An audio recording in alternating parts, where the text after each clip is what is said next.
Good morning, everyone. Welcome, and I appreciate you for being here. As Nicole mentioned, today we're going to be talking about equitable and inclusive hiring practices. Many times in the area of diversity, equity, and inclusion, we learn these big picture concepts, unconscious bias. But I receive phone calls sometimes from people and they say, Creedell, I understand the concept, but how does this apply to my job? How does this apply to the work? So today's presentation is going to be very practical.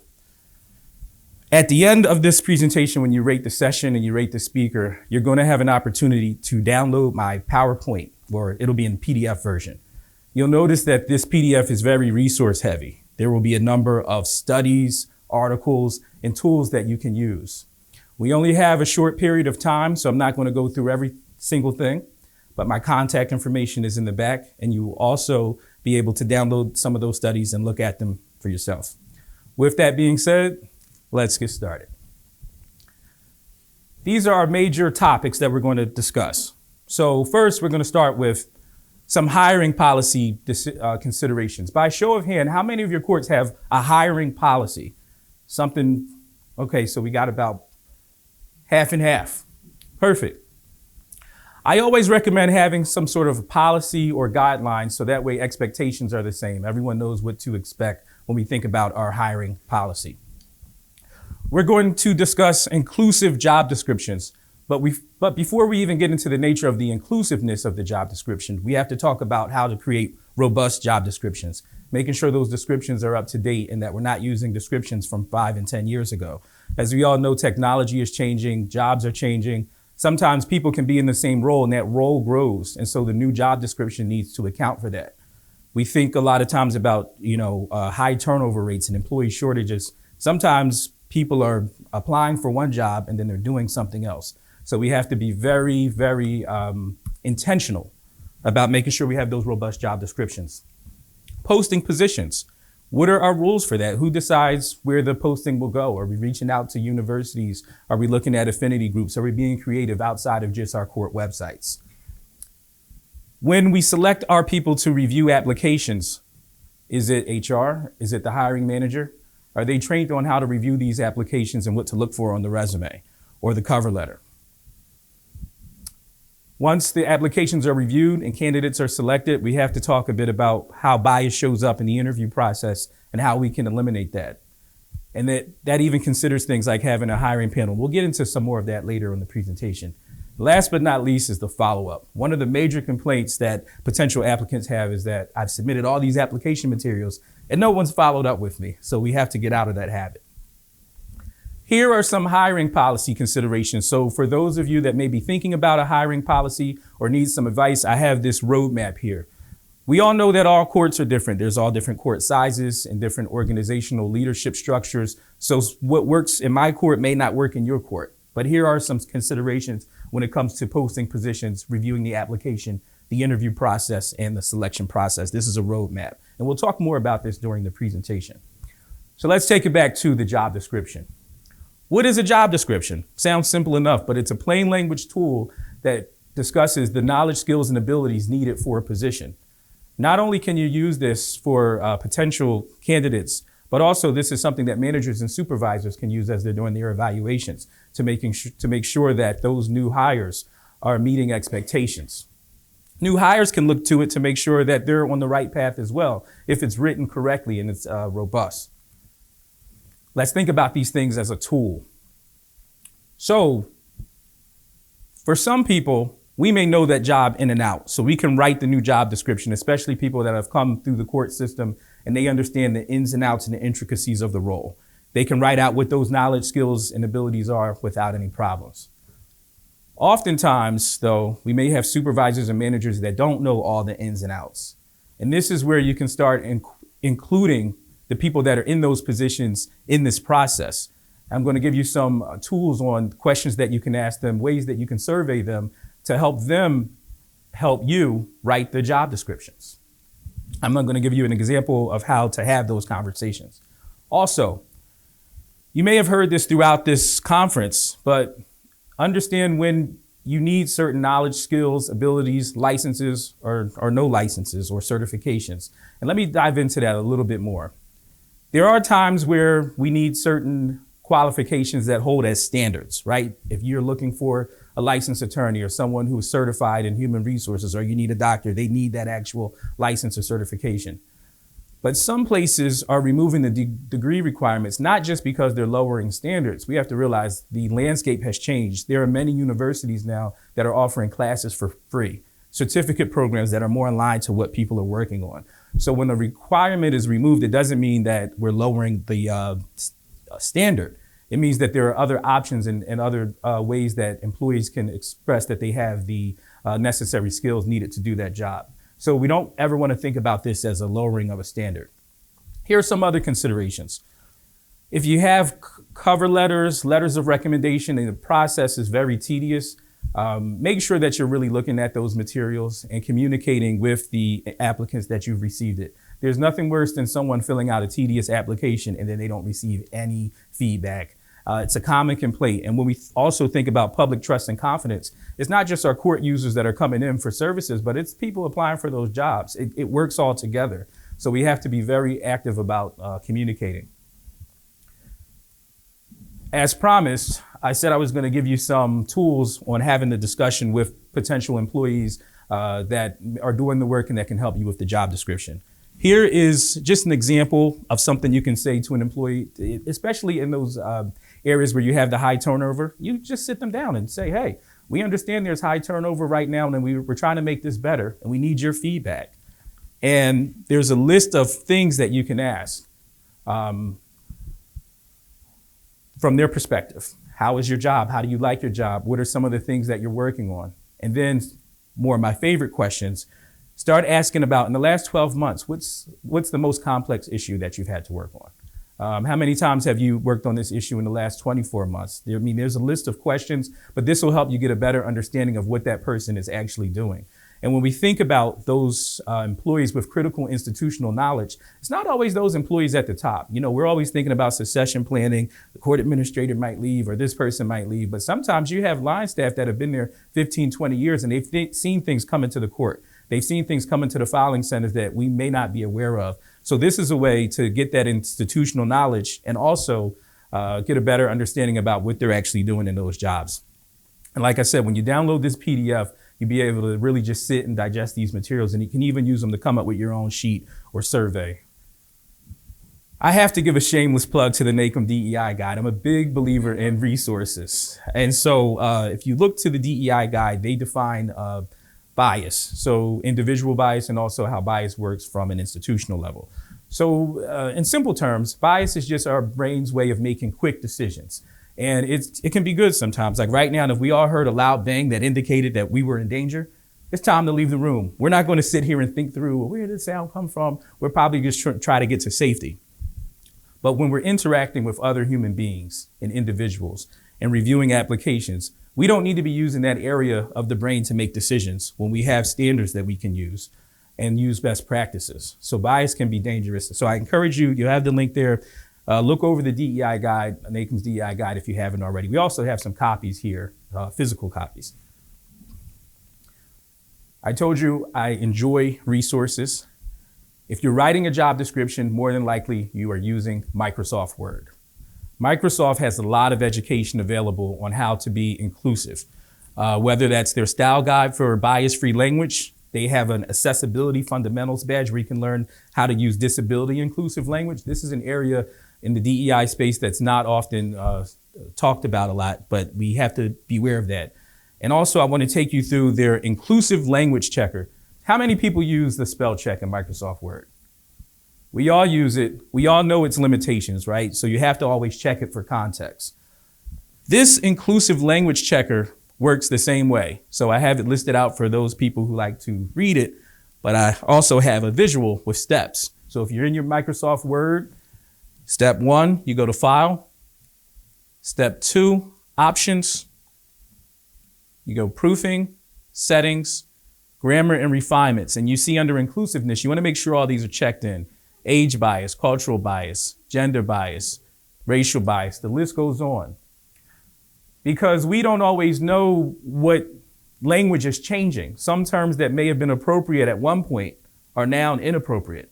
And so there's folks here at Microsoft that are helping us with this. So when we think about technology, We have to really make sure that we're utilizing it. And I use Microsoft Word because most of us are using this every day.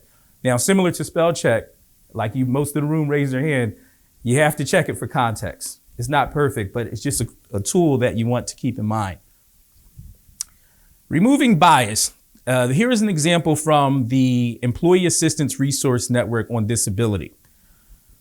What this says is when you're writing job descriptions, don't focus on how a person needs to do something. Focus on what they need to do. This is specifically for people with disabilities. Now, here's a list of old job descriptions, and it's being rewritten.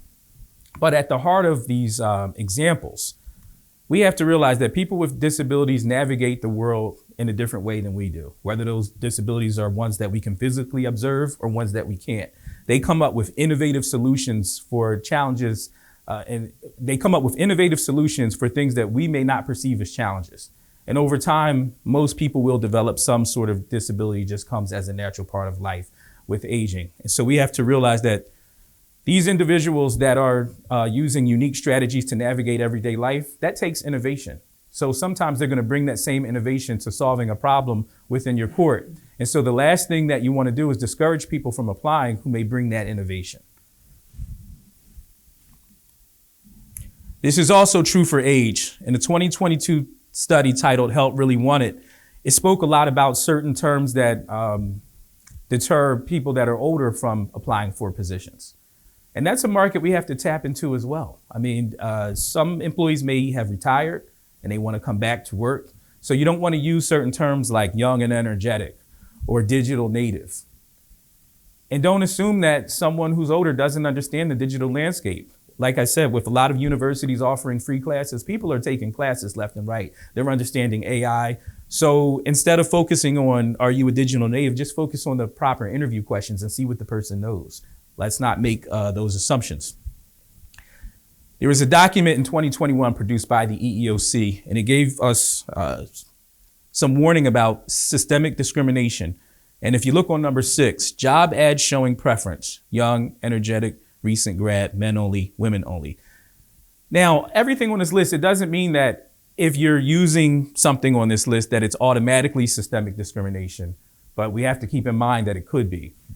This is also true when we look at number 9, some of these tests. Sometimes you may have a cognitive test or some sort of test available at the court. Make sure those tests are validated. Make sure it's a true standard and not a barrier. As I mentioned earlier in the presentation, some things are really a standard and other things I like to call it's like an illusory standard. It's just there to maybe dissuade applicants. So just be very cautious when you're using those things. And there's links to this document as well. There's a lot of links to everything. So don't worry if you're not digesting everything in this one sitting. I want you to go back to the slides and be able to read these things. Also, a report from LinkedIn, similar thing, focus on performance objectives and not requirements. Too often we focus on what a person needs to be bringing to the table. I want 7 to 10 years experience. There's problems with putting ads up like that. So 7 to 10 years experience doesn't tell you the quality of that experience. It just tells you how long the person has been in the seat. Arguably, could be some age discrimination there. Anybody want to guess why? You're looking for 7 to 10 years experience. What else could be discriminatory about a statement like that? That kind of loop of 7 to 10. Microphone, just so we can hear on the live stream for those. It could be age discrimination against people that are younger in the workforce. Exactly. It could be discrimination to people that are younger in the workforce. Instead, there's ways to ask questions about that particular experience without saying you need at least 3 years. It also works the opposite way when you have those loops. So if I know I have 15 years experience, it tells me not to apply either. So it could be giving age preferences either way. So we always have to be careful with those loops, 1 to 5, 3 to 7. Instead of focusing on the loop, focus on the knowledge. So if somebody's coming in and they interview, they don't have the knowledge, fine. But there's other folks that may in 2 years have mastered those concepts. So just focus on the knowledge that they need and not these arbitrary things. Use gender inclusive language, add salary information. We want to make these job descriptions as robust as possible. How many people have heard the statistic that when men apply for a job, they're comfortable if they meet 60% of the requirements, but when women apply, they usually want to meet 100%? How many people have heard this? This study is often cited in many reports. It comes from an internal report from the computer company HP. I haven't been able to see the internal report. I've been looking for it. So if anybody has it, please email it to me. Like I mentioned before, my email address is at the end of the presentation. However, knowing this tells us when we're writing job descriptions, we have to know what are we truly requiring and what's actually a wish list. Because what we don't want to do is we say all these things are requirement. We have somebody that applies and they only meet 60% of the qualifications. But then we have somebody that met 80% and they decided not to apply. We just took them out of the pool. So when feasible, consider using inclusive statements. I include an example from the city of Philadelphia, but basically it's a statement inviting people to apply. They say, hey, here's our requirements, essentially, but if you have the knowledge, skills, and abilities, or you think you'll be a fit, please feel free. And so sometimes putting something like that can help alleviate the idea that somebody might not apply if they're not meeting 100%. So now let's move to posting positions. Think about job boards, affinity groups, career fairs, word of mouth. There's also, I'm going to give a shameless plug to the National Center. They have a system called Quora. I'm not going to talk about Quora, but I know they have a session here at NACM, and I also linked this in our materials. But anybody else, does anyone in the audience have any recommendations for places that you could actually post these jobs? Any best practices or things that have worked for you? By show of hands. We have Zanelle here. The employment offices. The employment offices, absolutely. And also, when you're coming to these conferences and you hear people talking and they have good ideas, let's make sure we exchange contact information, get to meet different folks, especially if your courts are experiencing certain challenges. We can work together and come up with solutions. Now, let's look to the application submission process. Two things about this process. We want to make sure that it's accessible for people that have disabilities, and also open communication for everybody. If you're using a lot of pictures, make sure that those pictures are compatible with software that individuals may use, so that way that software can read the pictures to the person. I don't recommend things being picture heavy, but if you're going to do it, just make sure you do it in the right way. As I mentioned, keep candidates informed throughout every step of the process, even if you have to have some kind of boilerplate message go out when you receive the application. It's a huge thing. And sometimes we can get worn down with work, or so many applications coming in, but this is very important. I don't want us as court professionals to overlook.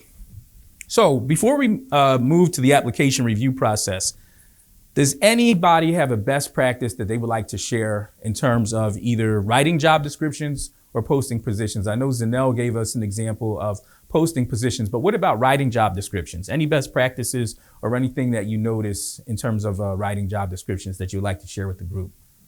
Just by showing hands, anybody? I see some HR professionals in here. I'm calling somebody. Here we go. Use plain language and avoid that technical jargon if you can. Excellent. Use plain language, avoid that technical jargon. I think that is probably one of the best practices. Anybody else? Anybody else have any examples? All right.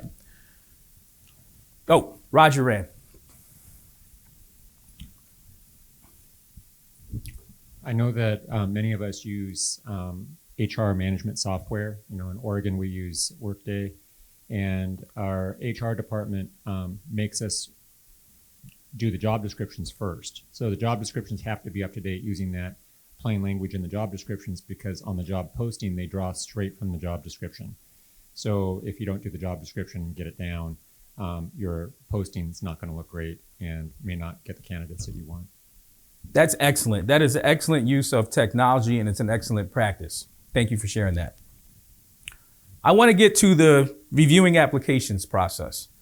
So once you actually get these resumes and these materials, we have to be aware how bias can creep in this process. So two types of bias I want to focus on: name bias, confirmation bias. With name biases is someone is looking through their materials and certain names may unconsciously trigger this person's not a good fit. They may not actively. Excuse me, Mr. Yes. Webb, we had one on the chat building upon what you're saying. Yes. Involving staff in the writing, reviewing, and updating of job descriptions as well. Yes, involving the staff in the writing and reviewing of updating those descriptions. Exactly, because the staff, they know best. Thank you. Name bias and confirmation bias. So if you remember at the beginning of this presentation, I spoke about how does the unconscious bias play into our actual job? Sometimes we learn about unconscious bias in general, but here's some examples. So when you think about name bias, if you're moving through those resumes quickly and you have some sort of unconscious bias where you prefer maybe one name over another, you might put that person in the discard pile. So it's better to have people who are trained about these types of biases, knowing that this can happen, and therefore they won't focus on things like names or zip codes or affinity groups. And there's also studies here, I'm not going to go into all these, but it talks about a lot of things that people put in the resume. And if you're reviewing those things too fast, unconscious bias may kick in and you'll remove candidates that could have been good for your roles. So you have to take some time and slow down. You don't want to rush, but still be efficient.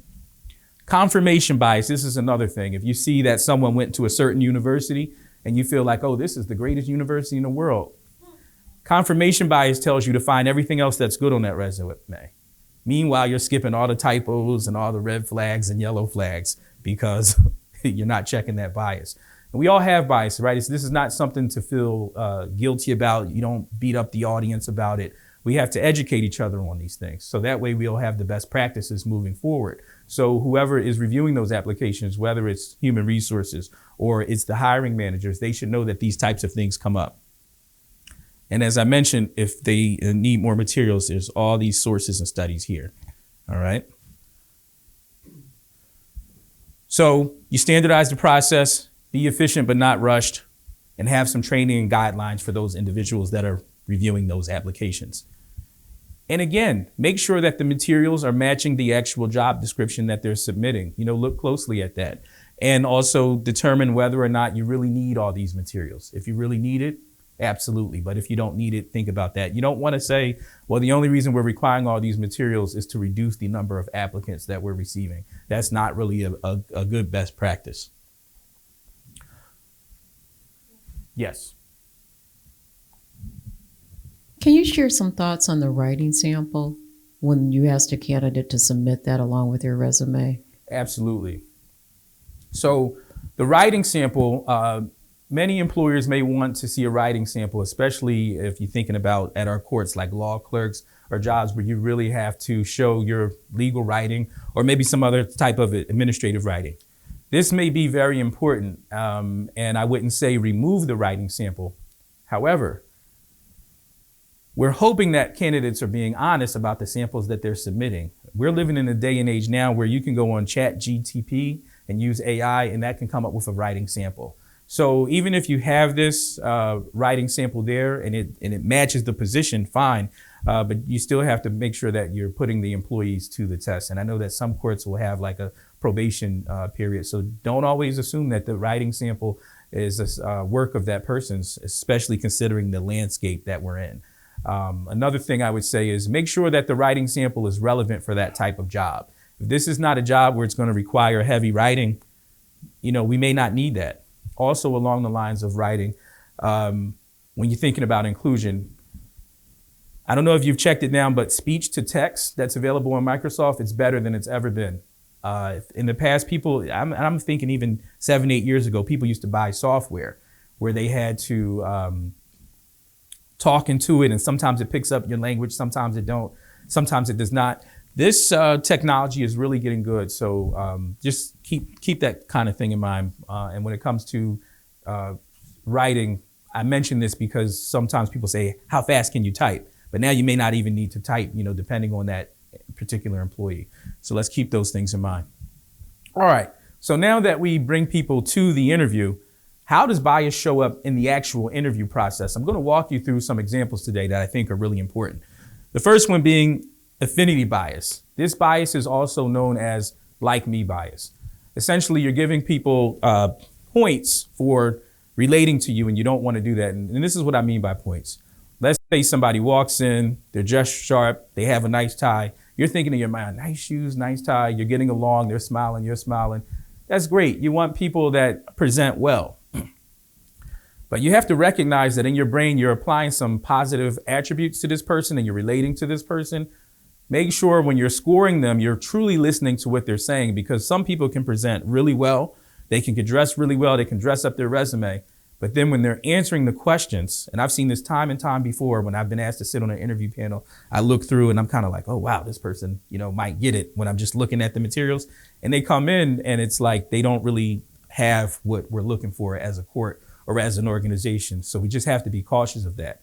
Now, you don't want to, on the flip side, ding people in your mind going, okay, I got this affinity bias, so now I'm going to take away points. No, you don't do that. But just keep in mind when bias shows up, be aware of it and make sure that you're using a standard process. That's why I always say, ask the same exact questions to everybody that's coming in. Don't start talking about, oh, that's a nice tie. Where'd you get it? Do you do those ties at work? Now this person is almost getting a different interview if you start going down that rabbit hole. I'm not saying you can't give somebody a compliment or two, but we've all seen it where, it changes the trajectory of the interview. So be cautious about that. Confirmation bias, I mentioned it about the review process, but this can also happen within the interview. So you start asking the person, oh, you went to this university? Did you take Professor so-and-so? Oh, you must be really smart. You're giving them a different interview. So we have to stay away from that. If that person is the best fit and they're hired, have that conversation once they're on board. Okay, you went to this school and you can have that, but you don't want to, the interview is not the time to have that discussion. Contrast bias. This is one of my favorites. There are some times when we're hiring, the resumes look okay, you bring everybody in and none of them are a good fit. But guess what? We've compared them to each other and we say, this person did the best interview. Absolutely. But that person is still not fit for the job. So you may need to go back, rework the job description, and decide not to hire anybody. I'm all for people getting jobs, equity, fairness, all that, but we have to make sure that we're hiring the right folks. And so we don't want to focus on contrast bias. We have a question. I have a question about that. So how do you address or deal with circumstances where your feelings, as far as a member of an interview panel, of all of the people who you interviewed, just didn't appear that they were a good fit? However, this one candidate stood out head and shoulders above the rest of them. How do you deal with that? Because I've been in situations where that's exactly been the case, and then the HR department is like, well, that was the best candidate. Right. And you or the people on the panel are like, well, this person wasn't, they were the better out of the group. Yes. But we don't think they were the best fit for the organization. And then I've seen just over the years, those concerns where HR says, well, you can be in trouble if you don't hire one of them because you must be using some metric that's not, that wasn't provided during the interview process. Right. So how do you address that? Yes, that's a very good question. And this does come up because you want to make sure that you're being fair. And so I appreciate that. The first thing I'll say is this: the job description should be robust. That's why I spent a lot of time at the beginning of this talking about the job description. Secondly, take copious notes during this interview. You should be able to explain why none of these persons are the right fit. For example, if you have, let's say I want to hire somebody to create PowerPoint presentations, right? So I like talking in analogies because sometimes that can help you really see the big picture. And we interview people and their job is to make PowerPoint presentations. 4 of those people don't even know what PowerPoint is. They can't open it, but they've presented some resumes. Now, obviously, this is an extreme example. But the 5th person, they know how to open PowerPoint and they know how to type things in. That's it. We don't have someone that can do the job. So if you have those copious notes and you show what happened in those interviews, at that point, I would recommend to whoever the hiring authority is that we probably need to revisit. And sometimes we don't have the authority to revisit, but you can just make that known.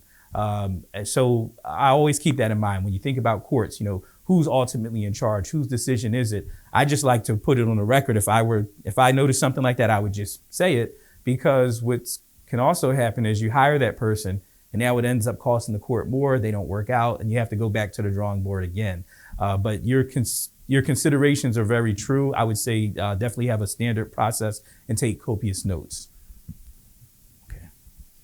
So I understand the need to take copious notes, but how do you feel about when an interview team uses a scoring sheet based on factors that are predetermined and they simply put a score in and tally the totals to figure out who the best candidate is? I do like scoring sheets, but the reason I say take the notes, because for me, everybody that comes in can get a low score if they're not meeting the expectations. I think just scoring sheets with no kind of notes, I'm not the biggest fan of that. I think at the end of the day, and we're going to actually go over an example, and I'm going to love to get some of your feedback when we get to, I'm going to have actually some scores up, and we're going to go through a hypothetical nearing the end.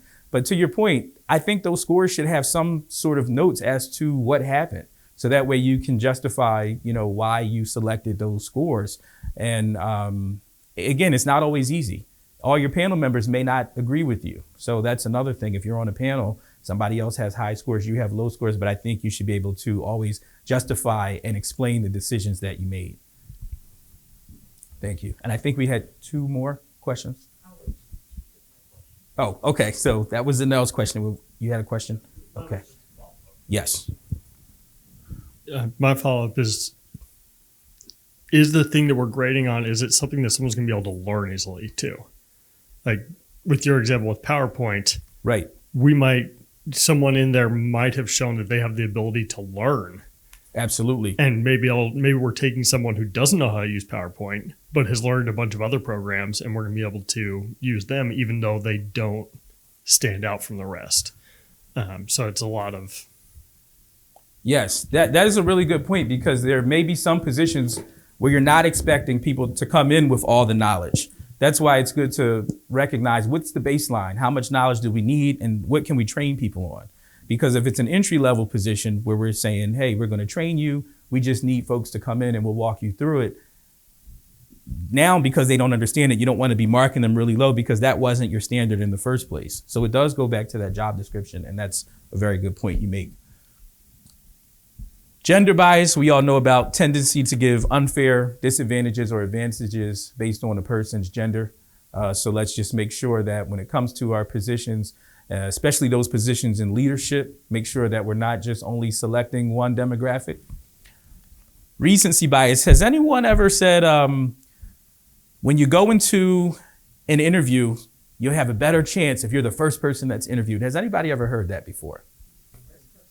First person and the last person. These are forms of bias. The reason that people say this, recency bias, sometimes people seem to remember that last person that was interviewed, most recent in their mind, right? They left that impression. This is another reason why I say we really have to take down those notes and not just that 1 through 5 scoring. Do that too, have that rubric sheet. Because you oftentimes need to go back, compare the first person to the last person to the people in the middle. Everybody should have a fair opportunity. You got a question?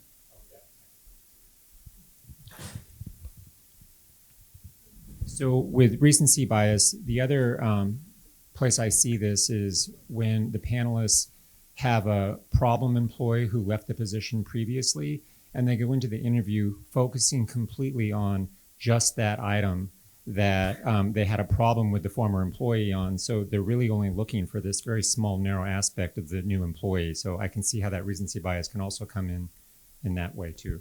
Absolutely. Absolutely. And that's why we want to make sure that when you have these standards, get other people involved, not just that one, hiring manager, maybe HR, maybe someone else, and develop good questions and not questions just focused on what recently happened. Thank you for sharing that example. Primacy bias, it's the complete opposite. It's that first person that left that impression, and now you're just thinking about that first interview. And if you don't have notes to compare all those interviews and you're just writing down the numbers of how people scored, sometimes you can't go back and refresh your memory to see how each person did. That's why I'm really big on notes and standards. All right, we're almost getting to the fun part where we have a hypothetical, but I just want to do a brief recap. So you have your hiring policy. So that way you can eliminate some of the institutional bias that could be built in, because sometimes if you don't have a policy, people can do things their own way. And again, depending on how your courts are structured or set up, you may not be able to get a policy approved, but maybe you can influence somebody to set up some sort of guidelines or procedures. Take what you can from the presentation. You don't have to do it exactly the way that I have it displayed here, but hopefully it can help you in some way. You've written your robust job descriptions. They have inclusive language. You've posted your positions everywhere, so that way you're casting a wide net. You've assembled your 3-person panel. Hopefully there's diversity on that panel. You've conducted the interview. You've thought about all the different types of bias that could show up in the interview process. And now you have a 3-person panel. And they have their rubric sheet. They scored everything. And they also have their notes. So now let's see what that looks like. 3 panel members, and we have some applicants. Michelle, Jennifer, Randall, Benjamin, Wesley. When we look at this screen, there's 2 applicants that are really standing out. Michelle and Jennifer. And now, what do we notice about this? Somebody want to comment on panel member 1 versus panel member 2 and 3? What do we think is going on here? Edwin. They're trying to tank Jennifer. That's what's going on. That's exactly what's going on. They're going to tank Jennifer because they don't want her to get the job. So. Something is a red flag here. We got Jennifer all the way down here, but for panel members 2 and 3, Jennifer's the top applicant. I'm going to say, based upon the scores, it looks like panel member number 1 didn't think that highly of Jennifer, but the other 2 did in comparison. But everybody seems to be pretty much in agreement. Michelle is either 1 or 2. Right. That is definitely 2 perspectives to look at this. And I'm going to walk you through some more on this example. For scoring recommendations, I recommend that you select the candidate that scored highest among most of the panel members and do not combine total scores. But to Edwin and Zanelle's point, I'm going to bring 2 examples of how this could work or how maybe there's something else going on. So I think the purpose of a panel is not to have one person take total control. So in this example, I think panel member 1 may have some issue with Jennifer and may really want Michelle. Michelle might be their pick. And they knew Jennifer interviewed really well, but they said, I'm going to tank that score. So that way, if we add the scores together, you'll see that Michelle will get a total score of 119. If you add the total, all of Jennifer's numbers together, it'll be 107. When you add all the numbers together, sometimes it gives one panel member too much power. Some people will disagree on this. This is Credel's recommendation. I'm not saying that you're doing it wrong if you're doing it the other way, but I'm making an argument, and I'm providing an example where this looks to me like it raises somewhat of a yellow flag, if not a red flag. And actually, when I see something like this, I'll discuss it. So now let's go with another example. We have a question. We have a question or a comment from the chat, and it indicates panel member 1 has inflated scores. Scores aren't normalized. Compare Jennifer's scores, which aren't that far apart. Right. It looks like panel member 1 has inflated the score. I'm going to throw a curveball with technology, and this is somewhat based on a true story. All right. Let's say these interviews were done via Zoom. We all know there was a period of time where we were using Zoom to conduct interviews. Let's say this is a highly technical role, and panel member 1 is the technical person on the panel. Panel members 2 and 3, they have some knowledge of what's required for this role, but they don't know everything. Furthermore, panel members 2 and 3 didn't see that Jennifer applicant was actually using Chat GPT or Google to answer the questions and pausing. And this was something that panel member 1 caught. And that's why panel member 1 said, I'm putting you all the way at the bottom. This is why sometimes you also have to communicate just to make sure we're not missing something. But for the most part, I'm going to agree with the comment in the chat. Panel member 1 is trying hard to get Michelle in. Michelle's score is inflated, and then she put panel member 1 put Jennifer all the way at the bottom. Yes. You just recommended making sure that you have communication. So this comes where an interesting subject. So the 3 panelists come together and they discuss their choices, and suddenly the first panelist raises a point to the other 2 panelists that the other 2 hadn't thought of, and now they want to change their mind. So how is that as far as appropriate goes, with suddenly in that final discussion, the other 2 panelists I say, wait, I didn't realize that, you're right. Now that you say that, I recognize that, I want to change how I scored. They also may want to think about using a second interview. Just because panel member 1 says, well, I saw they were using Google or Chat GPT. Well, I didn't see that. I don't know if you made that up or not.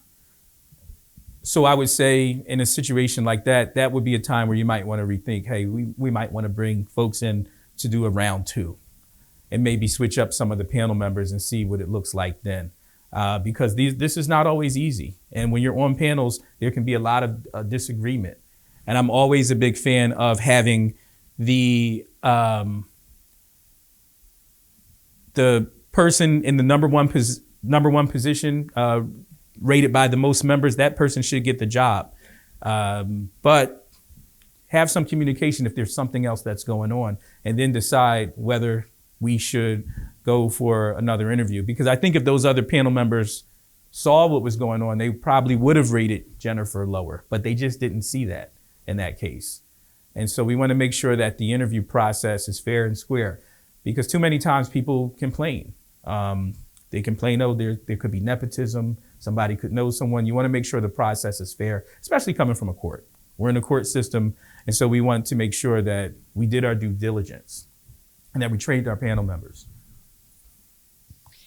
One thought too, Credell, is as the appointing authority in the room, I always talk last because I don't want anybody to change their mind based on what my opinion is because they think that they should hire who I think that they should hire. Yes, and that is a very good point you make, Kelly, and it's a leadership strategy, because what you're trying not to sway your staff's decisions, and you're also showing that you value them. You value the points that they're making, and you're going to take that into consideration. Also, sometimes you're outnumbered, and the answer just may be no. Sometimes we have to be comfortable with that. I've been on interview panels where the other panel members said, okay, we're going with this person. And guess what? I may have thought I wouldn't have went with that person, but based on the scoring, if everything checked out and they had their reasons for getting that higher score, then I'm fine with that. I'm just not fine with it if I think someone is trying to take the score or promote their person, then I'll speak up. But I wanted to draw the distinction between the two. One is fair and square. They just didn't agree with you. Another one may be there could be some issue going on, and we need to figure out exactly what that issue is. But I want some more comments on any model like this, or any issues that you've come up with being on your panels, or if you don't have panels, talk to me about maybe some of the benefits of not having a panel or having one person make the decision. Does anybody have any best practices they want to share, or just to continue the discussion about that exercise we just did?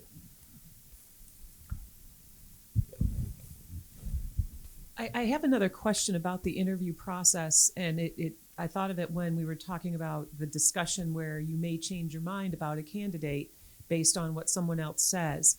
I'm from New Hampshire, which is a fairly small state, ergo a fairly small legal community. And when we're hiring a lawyer for a position, anybody on the interview panel, judges, myself as an administrator, others have knowledge of that individual outside of the interview.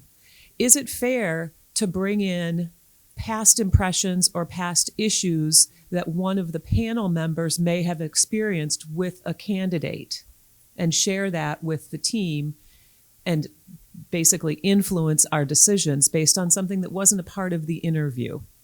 This is a real scenario that comes up, and I'm glad you posed the question. My recommendation would be to just keep it within the confines of the application and the interview process. Some people may disagree with that, so I'm not saying one or the other is better, because I could see the other side is somebody may know something that's really bad that this person could bring to the table, and they may feel the need to express that. I always take the mindset that will show up in the interview process. If I have robust interview questions in terms of behavioral questions, in terms of the types of traits I'm looking for, that this person is not going to come in and be able to get the number one spot if I have my interview questions properly. So I'm going to take just as personal recommendation, I would say that you should just focus on just the application and what people are saying during the interview process. And another thing just to add to that, when we're thinking about the individuals that we're selecting to be on these panels, they should have some training as to what a good interview looks like, right? They should be, even if they're not good interviewers themselves, they should at least know what that looks like, right? So think about things like the STAR method, situation, task, action, result. I don't want somebody on a panel that just doesn't even know what the STAR method is, because if I have an applicant coming in and they're answering questions using that STAR method, and those are really good answers, but then the panel members are just not sure about behavioral questions versus competency questions, and they're just kind of going on a whim based on what they know, and they haven't received that training, they may not be equipped to pick the best person. And so we have to be very mindful about the skill sets of the panel members that we're putting on. And there's a lot of free education out there, not advertising any particular program or school, but if you reach out to me and want to have a discussion offline, I can even send you some materials that would be helpful into training that staff. So for best practice, one of the things that I've learned over the years is with the structured questions is to make sure that you're asking that question the same way of each candidate. Sometimes interview panelists will go off and start ad-libbing, and it's a different interview. That's not the same question that the person before them had, or you ask follow-ups that are not necessarily just naturally flowing from the answer that they gave. So staying within that structure, that process is so important. I think that is extremely important, and I'm really glad you added that to the conversation, because we have to have that standard process that we're measuring by. If you have 5 different applicants coming in and they're getting 5 different interviews, that's because we're not comparing apples to apples anymore. Somebody is getting an unfair advantage, and so we need to make sure that all of those applicants are receiving the same questions. We don't want to go off on so many tangents that it essentially turns it into another interview. Going back to the thought of whether or not someone can bring up a behavioral issue, from past experience, one way I think we can get at that is through the reference checks. We can call the prior supervisors, managers of that employee and ask them questions. But I have hired an employee who, had that sideline conversation come in where I had a lot of, the former supervisor had a lot of behavioral questions, and I didn't see that in the interview, and none of the other references said anything about it. And we hired that employee, and they're like one of the best employees in the department. And I don't know what was going on in that other department that caused that conflict, but it could have been a personality conflict between the former manager and that employee, and when they get moved to a new department, it just disappears. So that's another concern about that. I really like that point, and it's a great concern, because if you rely too heavily on the reference check and there just happened to be a personality issue, you could be losing out on a good employee just because that previous manager just didn't get along with them for some reason. So sometimes you don't want to place too much emphasis on that, because it may not be a professional opinion at that point. It may just be some sort of personalities that were colliding. Thank you. That's a good example. Yes. One of the things that was taught to me was to make sure there's enough time in between interviews to score right away, to keep from getting the recency bias, because you're scoring everyone right then and there. I like that concept. In fact, when I schedule interviews, I like to schedule some time in between to digest everything that was said and to score and to just go over my notes and to really just sit and think about it. I'm not a fan of just doing interviews back to back without any kind of breaks or any scoring. So I would agree with you there. That's a good practice. I know with courts, sometimes we are limited in our time. So it's like, all right, we did this interview. Now I'm going to go check this email. I have something else to do. But as I mentioned earlier, that's when bias kicks. When we start moving too fast and we're rushing, that's when that bias kicks in. So we have to make sure that we're being efficient, but not rushed. So back to the interview strategy.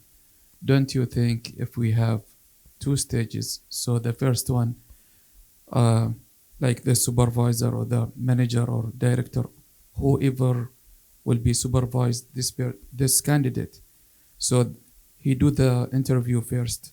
So then the candidate goes to the main HR committee or panel. So then they will have a sort of background about every candidate, and also if this candidate gets hired later on, so the manager or that person will be happy more than if someone just send him any candidate and he know nothing about him. Absolutely. So the question is sort of a different interview process, more of like the staggered interview. So I'm talking about having just a 3-person panel. But there are other types of interview styles. And one that you mentioned is sort of, how about having somebody do these initial interviews, and then once those people make the cut, we move them up. Some judges definitely take that approach. I know when I clerked for a judge. So actually I'm judge, maybe that's why. Your Honor, that makes a lot of sense. That makes a lot of sense. Now it all makes sense to me. So when I clerked for a judge, that was my judge's process. Have the law clerks review the applications, do some initial interview, and then we would take those candidates, and then that judge would make the final decision. And when it comes to the judges, they're going to want to use the process that works best for them. So that's why I said some of the things that I'm showing here, they're best practices, but you have to make it work within the confines of your particular court or unit or the position. Because to your point, Your Honor, you may want, that almost works to me like an advanced screening process, right? Instead of just screening the resumes, you want some initial interviews to come in first and then bring those top candidates over. It's not a bad strategy at all. And I think a lot of judges do prefer that strategy. I appreciate you for adding that discussion, because often we talk in terms of court administration, but I like when judges provide that insight so we can get some idea. Thank you. From the chat, we have a question. How about ranking each interviewee vis-a-vis the others as you go along, to keep all in mind as you go along? Yeah, we should keep all of them in mind as we go along, because especially when it's close, right? There's some times where you have 1 or 2 candidates and it's clearly one of them. Like in the example I use, it's clearly either Jennifer or Michelle, but it's not always that clear cut. You know, we have 5 people there. Sometimes I've been on a panel and it's almost like each person is 1 point away. And so we have to really take an active role in comparing them to each other and really finding out who's that best candidate. So it's different than the contrast bias, where you had those 5 candidates and none of them were good, and you probably want to go back to the drawing board. But you can also have 5 candidates that are almost neck and neck. And when you get to that situation, I think whoever left the comment in the chat, that the process that they're talking about will work best, especially when it's not a close call. Thank you for that. And, yep. I don't know exactly what my question is, which is a great way to start a question. But, you know, on the references point, I don't find them terribly helpful, because you're not going to put down someone who's going to say something negative about you, right? And sometimes people, if they're coming from somewhere else and they want to get rid of that person, they may not give you the best answer, right? And so I was thinking of that, and then I was also thinking of the whole getting a sideline conversation from someone or whatever, because and I got kind of want your thoughts on how do we deal with that, because we want to make sure we're being fair. But let's say I know someone's coming from another department or another organization. I see who's listed as the reference, and it's like, oh, okay, that's a real neutral thing. But I have an in, or I have a friend in there who I can trust, and they'll tell me the real deal.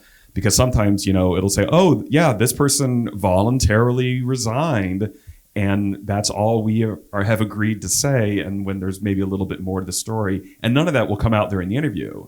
Right. So how do you, again, it's not really a question, but what do you think about what I just said? I like it because it shows how complex these situations are, right? Many things have to be looked at on a case by case basis. So yes, it's not really a question, but it is a consideration, and a strong one, whereby one, I want to address what you said about reference checks. So there are a lot of studies out there, especially in the world of business analytics, that show that reference checks can be a very low indicator of the quality of an employee that you're bringing in, for the very two reasons you mentioned. One, it could be their friend and they're just, bolstering them. Or two, it could be somebody that really wants to get them out the door. So they're going to tell you everything that you need to hear. In the hypothetical you propose, you sort of have this inside knowledge about this person that you deem to be a credible source. I still think this is somewhat similar to not having everything having everything contained. You're sort of bringing outside information into the process. The challenge, though, is you're saying, based on the types of questions that we ask, this may not come out. I appreciate the challenge. I understand the challenge, but I would still say in that case that should be left out of the process, and we just focus on the questions, and then the best candidate that submitted the best application materials or answering those robust questions, that they should get the job. And it's a hard thing to do when you have that inside information. Potentially, you may want to say, hey, I have a level of bias. I may not be the best person to be on this panel. So this has happened to me before, where I feel like I knew too much about some of the candidates and I was assigned to be on that panel. And I said, I don't feel comfortable being on this panel because I have a lot of insight and information. Now, certain types of jobs that may be unavoidable. You may try to get out of it, but if you're one of the only folks qualified to be on that panel, then you have to really know if you can go in there without having any bias, right? Because it becomes sort of an ethical question, whereby this person has done well enough that you're giving them an interview. Once you give someone an interview, I think they should have a fair chance to get that position. So you're giving them the interview, but then you use this information that you have to eliminate them from the process. I wouldn't go down that route. I don't think it's a best practice, but I appreciate the complexity of it. And I understand the considerations, because the fear is if they do really well and they sort of mislead everybody, and now they got that position and you're sitting there like, I knew it. But in that case, I probably would try to recuse myself from the interview panel and just, let the other panel members take it from there. But it is a hard question. That wasn't an easy question. In preparing the panel for the interviews, how do you feel about encouraging them to think about what their potential legal ramifications for serving on the panel are, so they actually take notes, so that if ever called to sit in the witness stand, why did you rate this person as a 50 or as a 1 as opposed to everyone else? Absolutely. And I think that should be done alongside with some sort of training as to what you're looking for, right? So if you have some guidelines for them, what a 50 looks like or a 10 looks like, or some sort of rubric to say, this is what we're looking to get from those candidates. But my focus, though, would be based on the fairness of it all. I think that the legal aspects is like the cherry on top. Like, by the way, if you're not fair, here are some of the things that we would have to think about. And also, again, that goes back to that public trust and confidence with the court, even for internal applicants. But I 100% agree with that point, just going over some of those legal issues that could arise.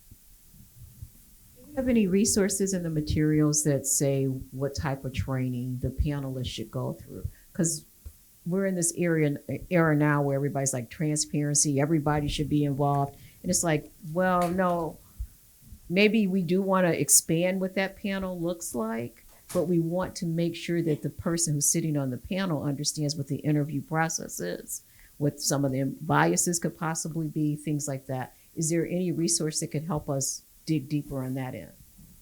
Many of the resources can help us dig deeper on bias and how it applies to knowledge, skills, and abilities. But actually, this is not going to be heavy on conducting the interview. So I would say for that, reach out to me, because I do have a lot of materials just within the Office of DEI that I keep on hand specifically towards interviews. Because when you're thinking about now, if you watch the video again, I did mention like affinity bias, contrast bias, some of those things. But I think at the heart of Zanelle's question, she's talking more about, sitting down with that employee, going over some of those guidelines. These are good questions. These are behavioral questions.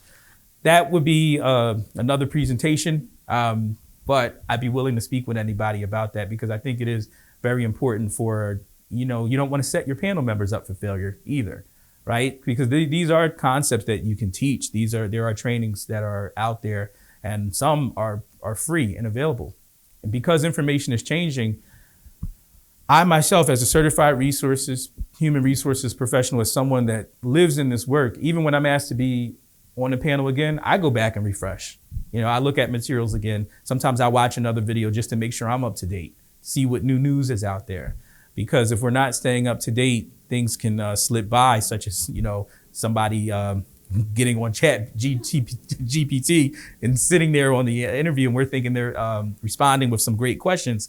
And in fact, they are not participating in an honest way in the interview process. Hi, I've sat on interview panels before, and we never use scoring, but talking about scoring, it really reminds me of requests for proposals. And I used to be contract procurement attorney. So the fairness, the reference check, and everything really parallels to the request for proposal. And when we do request for proposal, we usually use consensus scoring, where teams meet together and discuss which candidates probably in the situation, and then agree on one score. And I think this needs to be done during the interviews if that's the approach. If the scoring is the approach, because one member can pick something that the other doesn't, and the hiring authority will decide whether to hire, pros and cons, weight them, and take the recommendations. But the one thing that I also wanted to point out in the name discrimination, what we start doing in some parts of our branch is the human resource manager who gets all the resumes would remove names and addresses, so there wouldn't be no name discrimination, and people can decide whether to proceed with the interview or not. And I think that was very productive in our approach that we did. Thank you for adding those points to the conversation. So the first point, I like that, the consensus scoring. So if we go back to this hypothetical, now this is when panel member one is being honest, panel member one, and because my hypothetical works both ways. If they would have done the consensus scoring model, it wouldn't have happened like this. This panel member probably could have told panel members 2 and 3 what the concerns were, and they may have come to a consensus to make some changes. There's pros and cons to all these models, right? So that's the positive aspect. Where consensus model could have some issue is Kelly's example. So Kelly said earlier, if you remember, as the authority who's making the decisions, that she's going to let her staff speak and let the team speak, so that way she's not being the authority, even though she is the authority, right? She's going to value their points in decision making. In the consensus framework. If you have someone who's not like Kelly and they're going to use their power to say, we're going to go in this direction, that's where that model could have a weakness. But you see how the model I'm showing has a weakness. Each model has a weakness and a strength.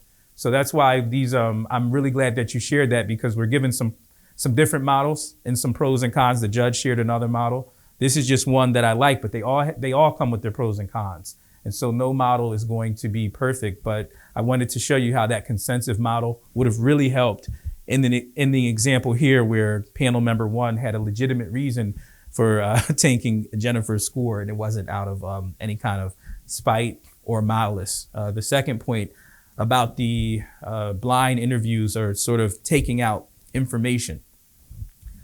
Some places use this to increase the equity and the fairness.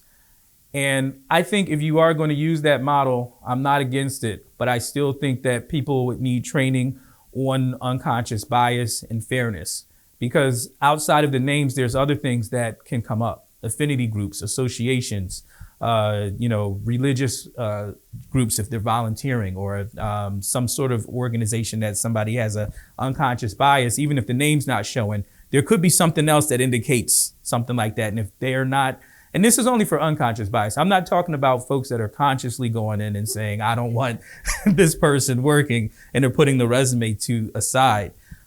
The studies that I'm showing you are about unconscious bias. These are people that are trying to make the decisions and they don't have any malice.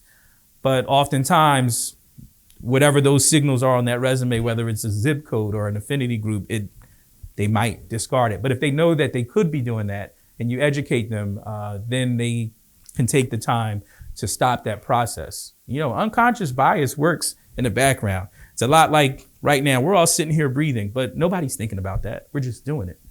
But if I told you to take a deep breath, you got to think about that, right? You had to think to do that. And that's how you break the unconscious bias. You have to think through it.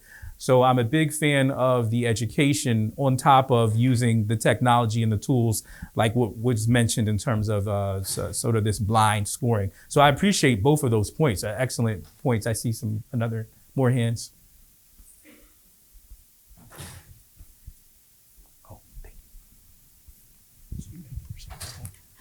Sorry, thanks.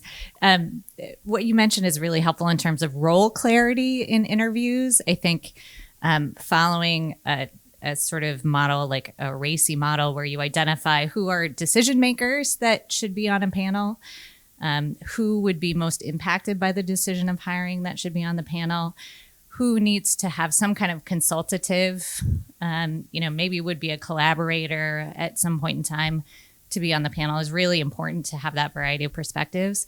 And then also so that everyone is clear about who the ultimate decision maker is. So in this model, it looks like the panel members themselves are the decision makers, whereas I think in some hiring processes, there's actually a decision maker who may not even be at the table. And so keeping that in mind, but we've run into issues when the role is not clear who the decision maker is. And then hiring gets really messy, and then people feel like they're stuck with people, right? So I think as part of this process, being super clear about what everyone's role is, are they consultative or are they part of the decision-making process?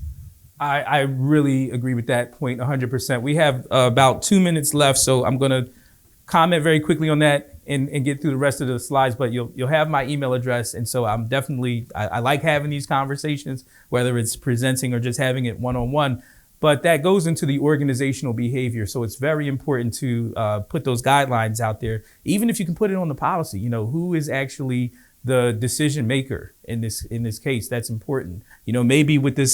Maybe these panels are tasked with then sending this information to the appointing authority. Maybe the appointing authority is talking and then they'll make a decision, or maybe it's not clear. Maybe the hiring manager thinks, well, no matter what, I'm the hiring manager and I'm the one that has to work with this person. So it needs to be made clear somewhere so that way we can alleviate some of that confusion that you mentioned. All right, we did talk a lot about the scoring model. I just want to briefly go over follow-up. Make sure that we're following up. Another thing that happens, especially internally, You tell somebody, hey, you got the job, but you had other internal candidates, and now they're finding out that they didn't get the job because you got the job. That's never a good feeling. So be mindful about the timing. If you're going to let someone know that they got the job, swiftly let the other people know that they didn't get it. That's the main takeaway that I have here. There's other takeaways, but I only have 2 minutes. I'm going to recommend some other videos. So as with NACM, I love plugging other people, especially videos that I think pair well with this. There were many sessions at this conference that I think pair well with this, but 2 I'll mention. One, Zanelle Brown and Norman Meyer. It's a Make Diversity and Inclusion Real. It's a how-to primer for court administrators. That session focuses on diversity, equity, and inclusion, and it's on the core. A second one that'll go really well after this is Katie Hempel. She has onboarding, how to set your new hires up for success. Katie and Zanelle are in the audience as well. I really like that one because I'm talking a lot about the interview process and getting people in the door. But once they're in the door, we have to make sure that they're included and welcome, right? So just because a presentation doesn't say DEI within the presentation, or the presentation doesn't use the word bias, doesn't mean that it's not an inclusive presentation. I watched that presentation. It was all about inclusion and making sure that we're bringing in people and we're onboarding, and they have their one-day orientation and then they have their onboarding, and that we're not confusing the two. And I also put the links to those sessions. As promised, I said I would leave my email address. So if you want to follow up with me or LinkedIn or anything like that, come and join the NACM DEI committee and further the discussion. I'm all for it. Don't forget to, I think that's Nicole's part. Thank you all.